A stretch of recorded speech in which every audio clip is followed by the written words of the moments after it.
Finally তোমাদের জন্য আরো একটা নতুন ভিডিও নিয়ে হাজির হয়ে গেলাম। তোমরা যারা কম বাজেটের মধ্যে একটা ভালো ফোন খুঁজছো তাহলে ইউজড ফোন হবে তোমাদের জন্য বেস্ট অপশন। 6 থেকে 8 জিবি র্যামের ফোনগুলো পেয়ে যাবে 5 থেকে 7,000 টাকার মধ্যে। জানতে হলে দেখতে হবে পুরো ভিডিওটা। তাহলে চলো দেখে নেই আজকের মার্কেটের সেরা price. 70 ultra 70 ultra 12 256 GB 12 GB 256 GB pro Nubia Z50s Pro Z50s 1 Pro GB হ্যাঁ 1 টেরাবাইট 4 জিবি 8000 টাকা 8000 8000 টাকা 4 জিবি 128 জিবি আছে, দেখো। ভাই দুটার কালার কিন্তু দুই রকম। হ্যাঁ, ফোনের ডিসপ্লের কালার আর রাশেদ ভাইয়ের গেঞ্জি কালার সেম ঠিক আছে। হ্যাঁ গেঞ্জির এই যে এটা কালার দেন, এটা আনকমন ম্যাজিক 10 ইয়ার দুইটা কালার আছে 10 12 256 জিবি ভাই 11000 টাকা দিবেন 11000 টাকা দিবেন। A53 11000 টাকা আচ্ছা 11000 টাকা। এটা Z80 ultra Z80 ultra 12 512 GB unused product 12s ultra 12 256 GB এটা আবার 12 জিবি 256 জিবি 12 44000 টাকা মাত্র 39 হ্যাঁ 12 Pro 44000 টাকা 12 Pro Xiaomi 15 Pro আচ্ছা 15 Pro 12 256 GB Find X6 Oppo Find X6 Oppo এর মধ্যে একটা ফ্ল্যাগশিপ সিরিজ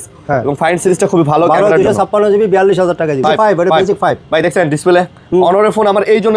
আমাদের কাছ থেকে ফোন নিলে কি কি সুবিধা পাচ্ছেন ও কন্ট্যাক্ট নম্বর দেওয়া থাকবে পিন কমেন্টে।